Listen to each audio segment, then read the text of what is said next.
Hello दोस्तों, नमस्कार। तो कैसे हैं आप लोग? मैं आशा करता हूँ आप सभी लोग बिल्कुल स्वस्थ होंगे और अपने समय का सही यूटिलाइज कर रहे होंगे। और अगर आप लोगों ने यूपीएसआई या पेट एग्ज़ाम या फिर एसएससी जीडी या लेखपाल या ग्रुप डी रेलवे की भर्ती या फिर यूपी कांस्टेबल की भर्ती के क्वेश्चंस जो है मतलब एग्ज़ाम के लिए जो है फॉर्म भर रखे हैं, तो वीडियो ज़रूर देखें क्योंकि यह वीडियो बहुत इंपॉर्टेंट है, जिसमें आपके संविधान तथा सामान्य ज्ञान के प्रश्न होंगे और मूल विधि के भी प्रश्न होंगे, जो कि आपके स्पेशल यूपीएसआई की भर्ती के लिए मैंने डाल रखे हैं। तो देखते हैं आज का फर्स्ट क्वेश्चन। दोस्तों, अभी तक अगर आपने हमारे चैनल को सब्सक्राइब नहीं किया तो सब्सक्राइब कर लें और बगल में बने बेल आइकन को ऑल पे प्रेस कर लें ताकि मेरे सारे वीडियो के नोटिफिकेशन आपको सबसे पहले प्राप्त हों। चलिए स्टार्ट करते हैं फर्स्ट क्वेश्चन से। थोड़ा सा जूम आउट कर देता हूं ताकि आपके स्क्रीन पे क्वेश्चन पूरे साफ साफ नज़र आएँ। फर्स्ट क्वेश्चन क्या है? निम्नलिखित में से कौन सा एक अन्य तीनों के समयायिक नहीं था? चार ऑप्शन यहाँ पे दिए हुए हैं, आपको सही ऑप्शन चुन के बताना है कि कौन सा एक समयायिक नहीं था। फटाफट आप मुझे बताइए कमेंट बॉक्स के माध्यम से। तो दोस्तों, इसका जो सही उत्तर होगा वह होगा आपका मिलिंद। क्या होगा? मिलिंद। अब मैं बता देता हूँ कि मिलिंद अन्य तीनों से समयायिक नहीं था, क्योंकि बिंबिसार की बात करें यानी ऑप्शन नंबर सी की बात करूं, बिंबिसार की, तो इसका जो वंश चला था 544 से 492 ईस्वी तक चला था। हर्यक वंश का जो वास्तविक संस्थापक था वो बिंबिसार था। और इसका जो डिस्ट्रिक्ट थी जिसे कहते हैं जनपद, और इसका जो राज्य था जिसे कहते हैं राजधानी, तो वो थी आपकी कौशल। ठीक है। और अगर महात्मा बुद्ध की बात करें तो यह महात्मा बुद्ध के समकालीन था। और गौतम बुद्ध का आपको पता होगा 563 ईस्वी में जन्म हुआ था और 483 ईस्वी में मृत्यु हुई थी। तो बौद्ध धर्म के प्रवर्तक कौन थे? तो वो थे गौतम बुद्ध। ठीक है। तो यहाँ पे क्या होगा? मिलिंद जो है इन तीनों से भिन्न है। ठीक है। तो मिलिंद जो है इसका सही जवाब होगा। नेक्स्ट क्वेश्चन क्या है? 42। दिल्ली सल्तनत का कौन सा सुल्तान लाख बख्श के नाम से जाना जाता था? किस नाम से जाना जाता था? लाख बख्श के नाम से जाना जाता था। चार ऑप्शन दिए हुए हैं आपके स्क्रीन के सामने, आपको फटाफट चुन के बताना है कि लाख बख्श के नाम से कौन सा जाना जाता था। अब लाख बख्श का बात करें तो लाखों का दान देने वाला, क्या कहते हैं उसे? लाखों का दान देने वाला।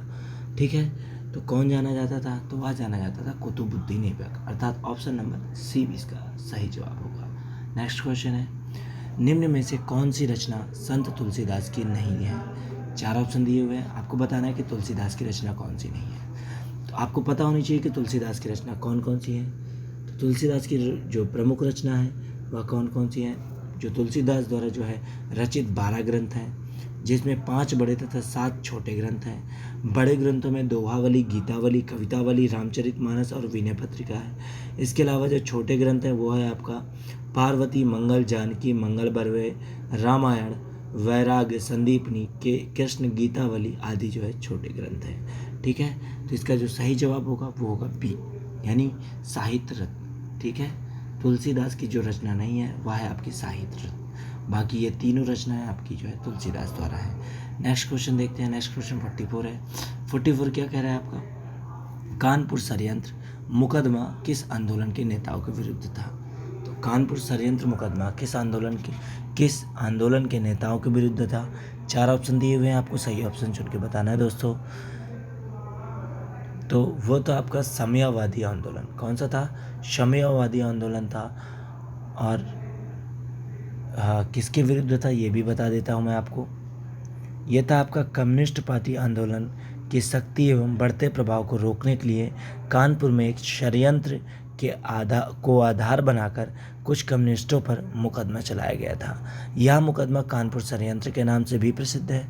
और इसके बारे में डीपली जानकारी चाहिए आपको तो मुझे कमेंट बॉक्स के माध्यम से बता सकते हैं। नेक्स्ट क्वेश्चन देखते हैं। नेक्स्ट क्वेश्चन क्या है आपका? 45 क्वेश्चन क्या कह रहा है आपका?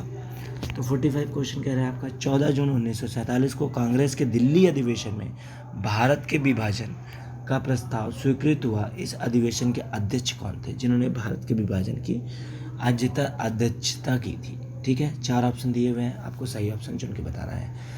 तो दोस्तों, इसका जो सही जवाब होगा वो होगा आचार्य JB कृपलानी। यानी ऑप्शन नंबर डी होगा। इन्हीं की अध्यक्षता में यह अधिवेशन हुआ था और यह प्रस्ताव स्वीकृति हुआ था कि जो है भारत और पाकिस्तान का विभाजन होना जरूरी है। नेक्स्ट क्वेश्चन है 46। महासागर में ज्वार भाटा की उत्पत्ति के क्या कारण है? जो महासागर में ज्वार भाटा की उत्पत्ति होती है उसके कारण क्या है? 4 ऑप्शन दिए हुए हैं आपके स्क्रीन के सामने, आपको सही ऑप्शन चुन के बताना है इसका कारण क्या होता है। तो दोस्तों मैं आपको बता दूं कि इसका जो कारण होता है वो होता है गुरुत्वाकर्षण, यानी जी अभिकेंद्रीय बल तथा अपकेंद्रीय बल से होता है। ठीक है, याद रखिएगा, अभिकेंद्रीय बल और अपकेंद्रीय बल की वजह से ही ज्वार भाटा की उत्पत्ति होती है, यानी इसका ऑप्शन नंबर ए बिल्कुल सही हो जाएगा। नेक्स्ट क्वेश्चन है 47 क्वेश्चन क्या कह रहा है आपका? 47 निम्नलिखित शैल तंत्रों में से कौन भारत के कोयला निक्षेपों यानी डिपॉजिट्स का प्रमुख स्रोत है? 4 ऑप्शन दिए हुए हैं, आपको सही ऑप्शन चुन के बताना है कि कौन सा कोयला निक्षेपों यानी डिपॉजिट का प्रमुख स्रोत है। फटाफट आप मुझे कमेंट बॉक्स के माध्यम से बताइए। तो दोस्तों इसका जो सही जवाब होगा तो वह है आपका गोंडावाना तंत्र। गोंडावाना तंत्र भारत के कोयलों यानी डिपॉजिट्स का जो है प्रमुख केंद्र है, यानी ऑप्शन नंबर गोंडावाना कहाँ है? तो ऑप्शन नंबर ए बिल्कुल सही होगा, गोंडावाना तंत्र। नेक्स्ट क्वेश्चन है 48। निम्नलिखित में से कौन सा युग्म सुमेलित है? आपको बताना है कौन सा युग्म जो है वह सुमेलित है। 4 ऑप्शन दिए हुए हैं, फटाफट आप बताइए मुझे कौन सा जो वो है वो सुमेलित है। तो दोस्तों पनुगुड़ी जो कि पन्नागुड़ी कह सकते हैं, तमिलनाडु में है, यह जो है सुमेलित है और ऑप्शन नंबर डी सी इसका सही जवाब होगा। ऑप्शन नंबर सी सही जवाब होगा, पनागुड़ी। ठीक है, नेक्स्ट क्वेश्चन है 49 क्वेश्चन क्या कह रहा है? राउरकेला इस्पात संयंत्र को लौह अयस्क की आपूर्ति होती है। तो राउरकेला इस्पात संयंत्र की लौह अयस्क की आपूर्ति होती है। तो दोस्तों राउरकेला इस्पात संयंत्र को जो है लौह अयस्क की आपूर्ति कौन करता है? 4 ऑप्शन दिए हुए हैं, आपको फटाफट कमेंट बॉक्स के माध्यम से बताना है कि कौन करता है। तो वह आपका क्वेंझर से होती है। कहाँ से होती है? क्वेंझर से होती है। क्वेंझर जिलों से लाया जाता है। कहाँ से लाया जाता है? लोहा अयस्क जो होता है राउरकेला इस्पात संयंत्र राउरकेला जो कि कोलकाता मुंबई रेल मार्ग पर ओडिशा के सुंदरगढ़ जिले में स्थित है। कहाँ पे स्थित है? ओडिशा के सुंदरगढ़ जिले में स्थित है। और इस कारखाना को जर्मनी की कंपनी क्रप्स और डीमैक के सहयोग से लगाया गया था और इसने जो है 1959 में उत्पादन शुरू कर दिया था।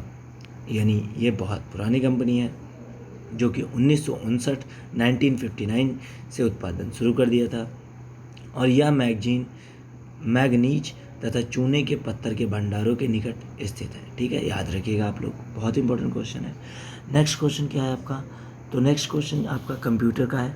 कंप्यूटर का क्या है? पहले मैं आपको बता दूं कंप्यूटर को हिंदी में क्या कहते हैं? तो वो कहते हैं संगणक। क्या कहते हैं? संगणक कहते हैं। कंप्यूटर को हिंदी में क्या कहते हैं? संगणक कहते हैं। अब यहाँ पे क्या पूछा है? कंप्यूटर, और यहाँ पे 4 ऑप्शन दे दिए हैं, 4 विकल्प दिए हैं, इनमें से बताना है कौन सा जो है कंप्यूटर का काम है या कौन सा किससे कंप्यूटर में क्या क्या होता है आपको बताना है। तो दोस्तों तकनीक की दृष्टि से कंप्यूटर के 4 कार्य होते हैं। डाटा का संकलन यानी मेमोरी को सेव करना, किसी चीज़ वीडियो को सेव करना, फ़ोटो को सेव करना। डाटा का संचयन, मेमोरी फ़ोटो को कहीं भेजना या वीडियो को कहीं भेजना या कोई डॉक्यूमेंट को कहीं भेजना। डाटा का संसाधन यानी हम कंप्यूटर द्वारा जो है फ़ोटो भी ले सकते हैं, वीडियो बना सकते हैं, वीडियो एडिट कर सकते हैं। डाटा का निर्गम या पुनः निर्गम, डाटा को हम जो है एडिट कर सकते हैं अपनी भाषा में कहें तो। ठीक है, तो इसका जो सही जवाब होगा वह होगा आपका ऑप्शन नंबर डी, अर्थात ये सभी। ठीक है, ऑप्शन नंबर आपका डी बिल्कुल सही होगा। नेक्स्ट क्वेश्चन क्या है आपका? भूस्थैतिक क्या है? भूस्थैतिक क्या है? 4 ऑप्शन दिए हुए हैं, आपको बताना है भूस्थैतिक क्या है। फटाफट आप मुझे कमेंट बॉक्स के माध्यम से बताइए कि भूस्थैतिक क्या है। तो दोस्तों भूस्थैतिक वह है जब कोई पदार्थ पृथ्वी के चारों ओर गति के समानुपाती इस गति से चलता है कि वह पृथ्वी पर स्थित किसी स्थान से निश्चित दूरी पर है। ठीक है, ऑप्शन नंबर डी होगा जिसे हम भूस्थैतिक स्थिति कह सकते हैं। ठीक है, नेक्स्ट क्वेश्चन है 52 क्या कह रहा है आपका? शून्य आधार वाला बजट सर्वप्रथम कहाँ लागू हुआ था? शून्य आधार वाला बजट सर्वप्रथम कहाँ लागू हुआ था, आप लोगों को बताना है। 4 ऑप्शन आपकी स्क्रीन के सामने दिए हुए हैं, आपको सही ऑप्शन चुन के बताना है। तो दोस्तों यह जो लागू हुआ था यह आपका यूनाइटेड स्टेट ऑफ अमेरिका यानी संयुक्त राष्ट्र अमेरिका में लागू हुआ था। यूएसए के टेक्सास यानी यूनियन के बजट निदेशक जो पीटर ए पायर ने 1970 में जीरो बेस बजट का प्रयोग किया था। कब किया गया था? 1970 में जीरो बजट का प्रयोग किया गया था, ठीक है। और इस बजट को सर्वप्रथम 1973 में जॉर्जिया प्रांत में लागू किया गया था, यानी वहाँ यूएसए से जो कॉपी हुआ था वह जॉर्जिया प्रांत में हुआ था, ठीक है। चलते हैं नेक्स्ट क्वेश्चन की तरफ। नेक्स्ट क्वेश्चन देखते हैं। नेक्स्ट क्वेश्चन क्या है?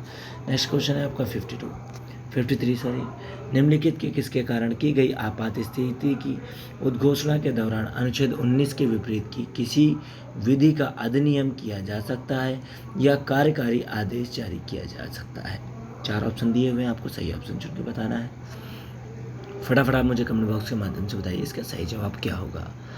तो वह तब होगा तब जारी होगा आदेश जब युद्ध हो या कोई बाहरी आक्रमण हो, ठीक है, या किसी तरीके से जो है आपातकाल की स्थिति हो, ठीक है। तो उसका जो सही जवाब होगा वो होगा ऑप्शन नंबर बी, युद्ध या बाहरी आक्रमण। नेक्स्ट क्वेश्चन है 54 निम्नलिखित में से विटामिन B1 कौन सा है? मतलब B1 कौन सा है? B1 का रासायनिक नाम क्या है, आप लोगों को बताना है।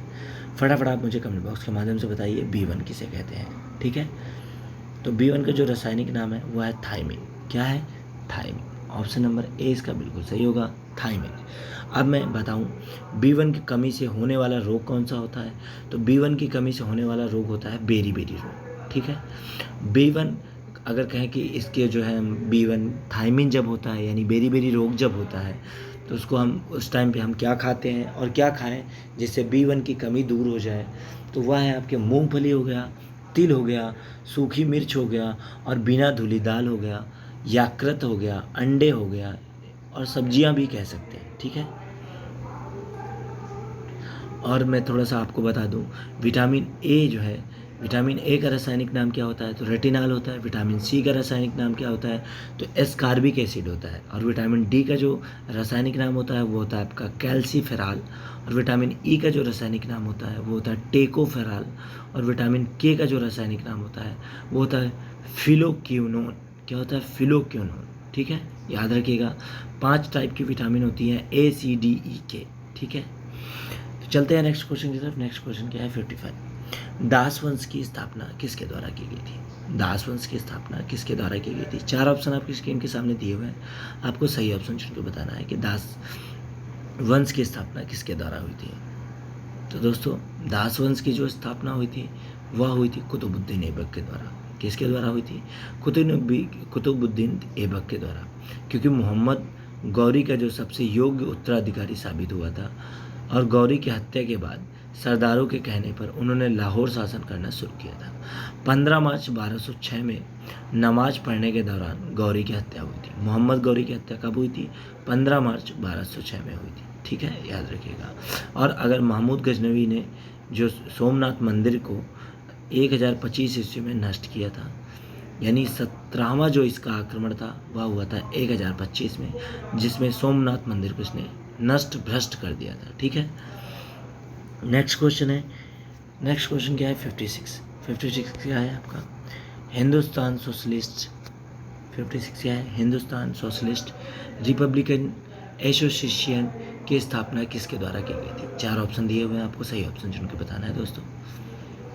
तो वह की गई थी आपकी भगत सिंह के द्वारा। किसके द्वारा की गई थी? भगत सिंह के द्वारा की गई थी। ऑप्शन नंबर बी बिल्कुल सही होगा, भगत सिंह, ठीक है, याद रखिएगा। नेक्स्ट क्वेश्चन देखते हैं। नेक्स्ट क्वेश्चन क्या है आपका 57 है। ये मैं जूम आउट इसलिए कर दिया ताकि आप लोगों को क्लियर दिख सके। निम्न धातुओं में से कौन सी धातु आयरन क्लोराइड, 57 क्वेश्चन पढ़ रहा हूँ आपका। निम्न धातुओं में से कौन सी धातु आयरन क्लोराइड से लोहे का विस्थापन करती है? फटाफट आप मुझे बताइए, आयरन क्लोराइड से बनाने वाली लोहे का विस्थापन करती है कौन सी धातु है? 4 ऑप्शन दिए हुए हैं, आप मुझे कमेंट बॉक्स के माध्यम से बताइए इसका सही ऑप्शन क्या होगा, ठीक है। तो दोस्तों इसका जो सही ऑप्शन होगा वो होगा जस्ता। जस्ता धातु जस्ता धातु होती है, आयरन क्लोराइड से लोहे का विस्थापन करती है। ठीक है, लोहे को जस्तीकृत करके जंग को लगने से रोका जा सकता है। ठीक है, यानी इसका जो सही ऑप्शन होगा वो होगा ऑप्शन नंबर ए, जस्ता। नेक्स्ट क्वेश्चन है 58। अधिकांश अंतरकोशीय प्रसार के लिए कोशिकाएं विरल रूप से संचारित होती हैं। तो कैसे संचारित होती हैं आपको बताना है। 4 ऑप्शन दिए हुए हैं आपके स्क्रीन पे, आपको सही ऑप्शन चुन के बताना है दोस्तों। फटाफट आप मुझे कमेंट बॉक्स के माध्यम से बताइए, यहाँ पे रिक्त स्थान जो है उसमें क्या फिल होगा। अधिकांश अंतरकोशीय प्रसार के लिए कोशिकाएं विरल रूप से संचारित होती हैं। ठीक है, तो ये होगा आपका पैरेन्काइमा। क्या होगा? पैरेन्काइमा, अर्थात ऑप्शन नंबर डी बिल्कुल सही होगा। पैरेन्काइमा सरल प्रकार का स्थायी ऊतक है। ठीक है, और यह तने, जल एवं पत्तियों के एपिडर्मिस या कॉन्टेक्ट्स में पाया जाता है। ठीक है, किस में पाया जाता है? तने में या जल में या पत्तियों में पाया जाता है। ठीक है, नेक्स्ट क्वेश्चन देखते हैं। नेक्स्ट क्वेश्चन क्या है आपका 59 जो कि मोस्ट इंपॉर्टेंट क्वेश्चन है। ब्लैक होल के सिद्धांत को प्रतिपादित किया जाता था। ब्लैक होल के सिद्धांत को प्रतिपादित किया था। 4 ऑप्शन दिए हुए हैं, आपको सही ऑप्शन चुन के बताना है दोस्तों। तो ब्लैक होल के सिद्धांत को प्रतिपादित किया गया था, तो कैसे प्रतिपादित किया गया था? फटाफट आप मुझे कमेंट बॉक्स के माध्यम से बताइए, किसने प्रतिपादित किया था, यानी किसने इसकी आविष्कार किया था, कह सकते हैं सिद्धांत के। तो वो थे एस चंद्रशेखर। कौन थे आपके? एस चंद्रशेखर, यानी ऑप्शन नंबर इसका ए बिल्कुल सही हो जाएगा, एस चंद्रशेखर। ठीक है, याद रखिएगा, इन्हीं के द्वारा ब्लैक होल की खोज की गई थी। और ब्लैक होल एक ऐसा खगोलीय क्षेत्र है जिसका गुरुत्वाकर्षण क्षेत्र इतना शक्तिशाली होता है कि प्रकाश सहित कुछ भी इसके खिंचाव से बच नहीं सकता। ठीक है, नेक्स्ट क्वेश्चन 60 है। क्या है आपका? पास्चुराइन। क्या है आपका? पास्चुराइजेशन। पास्चुराइजेशन कहाँ पे होता है आप याद रखिएगा। पास्चुराइजेशन एक प्रक्रिया है जिसमें 4 ऑप्शन दिए हुए हैं, आपको बताना है या किस में जो है पास्चुराइजेशन एक प्रक्रिया होती है। फटाफट बताइए आप मुझे कमेंट बॉक्स के माध्यम से।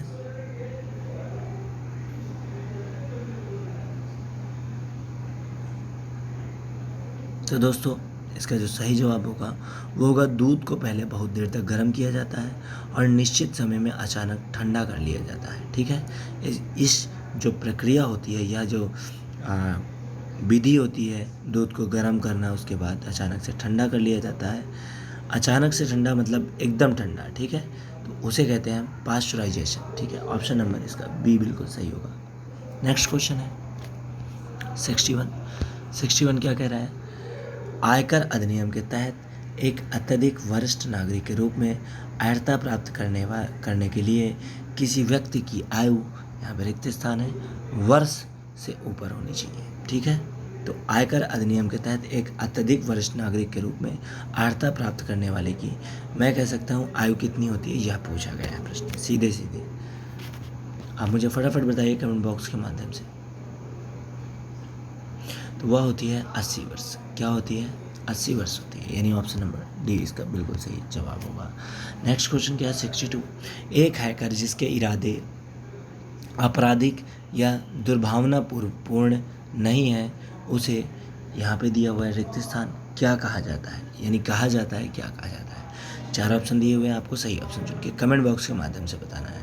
वह हैकर जिसके इरादे जो है आपराधिक या दुर्भावनापूर्ण नहीं होते हैं उसे क्या कहते हैं? फटाफट आप मुझे कमेंट बॉक्स के माध्यम से बताइए उसे क्या कहते हैं। तो उसे कहेंगे वाइट हैकर। क्या कहेंगे? वाइट हैकर को हैकिंग की इजाज़त लेकर कंप्यूटर के सिक्योरिटी को चेक करना होता है, और ये ब्लैक हैट हैकर का उल्टा काम करते हैं। ब्लैक हैट हैकर क्या होते हैं?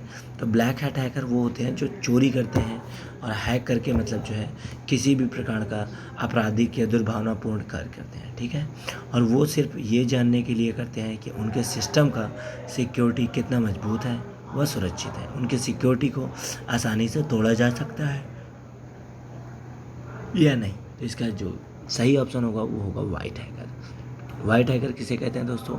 जो एक आपराधिक और दुर्भावनापूर्ण जो है विचार नहीं रखते हैं, उन्हें वाइट हैकर कहते हैं। ठीक है, याद रखिएगा। नेक्स्ट क्वेश्चन है 63 को क्या कहते हैं? 63 क्वेश्चन है, आज़ादी के बाद सिविल सेवा के पहले प्रमुख थे। आज़ादी के बाद सिविल सेवा के पहले प्रमुख कौन थे? फटाफट आप मुझे कमेंट बॉक्स के माध्यम से बताइए कौन थे वो। तो वो थे आपके NR पिल्ले। कौन थे? NR पिल्ले, यानी ऑप्शन नंबर इसका बी बिल्कुल सही हो जाएगा, NR पिल्ले, जो कि 1950 से 1953 तक जो है सिविल सेवा में थे। ठीक है, याद रखिएगा। और भारतीय सिविल सेवा भारत सरकार की ओर से नागरिक सेवा तथा स्थायी नौकरशाही है। ठीक है, नेक्स्ट क्वेश्चन है 64 क्या कह रहा है आपका? 64 है आपका क्वेश्चन। 64 रीड करते हैं क्या कह रहा है। तो 64 है आपका, थोड़ा सा जूम आउट कर देता हूँ मैं। हाँ, 64 क्या है? तो 64 है आपका निम्नलिखित अधिनियमों को सबसे पहले पारित होने से लेकर सबसे बाद में पारित होने वाले कालक्रम के अनुसार लगाइए। 4 ऑप्शन दिए हुए हैं, आपको सही ऑप्शन चुन के बताना है।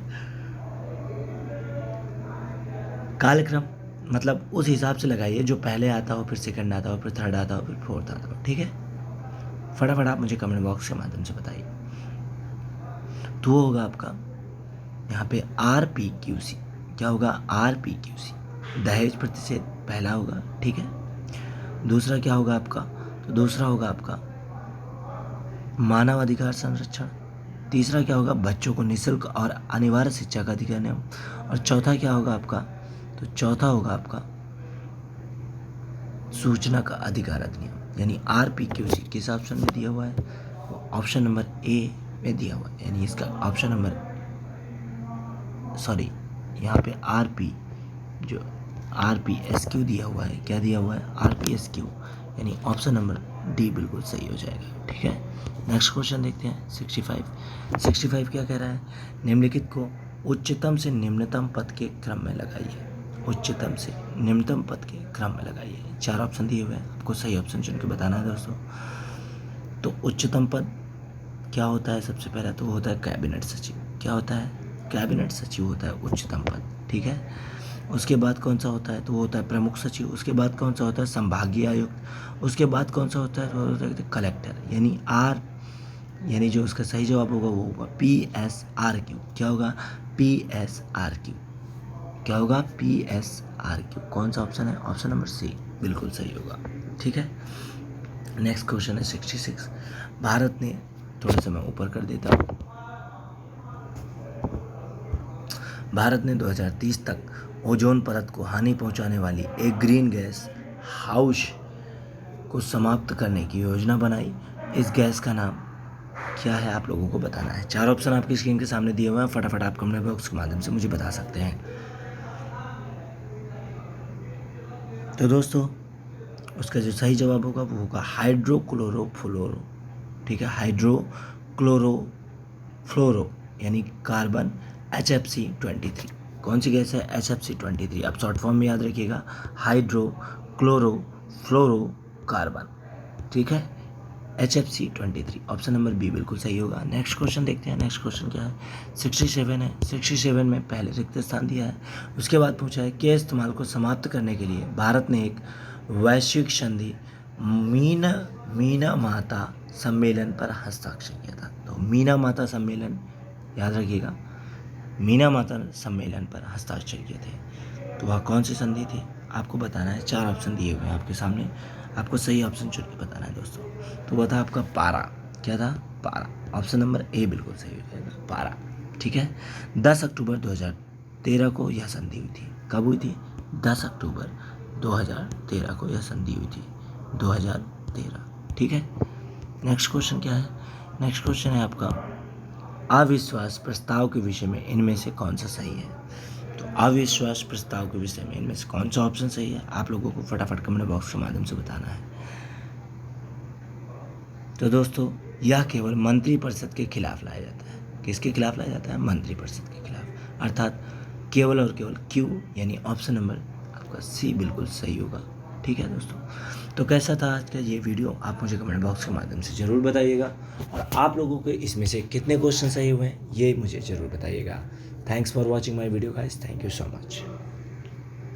और अगर आप लोगों के फैमिली या फ्रेंड सर्कल में कोई भी UPSI, SSC GD या पेट एग्ज़ाम या फिर कह सकते हैं UPP कांस्टेबल या लेखपाल भर्ती या फिर वीडियो भर्ती या फिर UPP जो है फायरमैन भर्ती, जितनी भी भर्तियाँ आती हैं, अगर उनकी तैयारियाँ कर रहे हैं तो उनको ये वीडियो ज़रूर शेयर कीजिएगा। Thanks for watching my video guys, thank you so much.